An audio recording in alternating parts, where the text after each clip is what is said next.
Hello, in front of me I've got Nikon Z30. In this video I'll show you how to create your custom settings menu.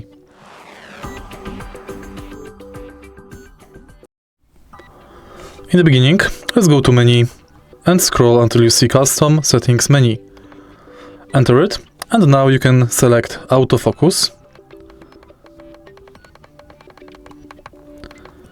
metering and exposure settings,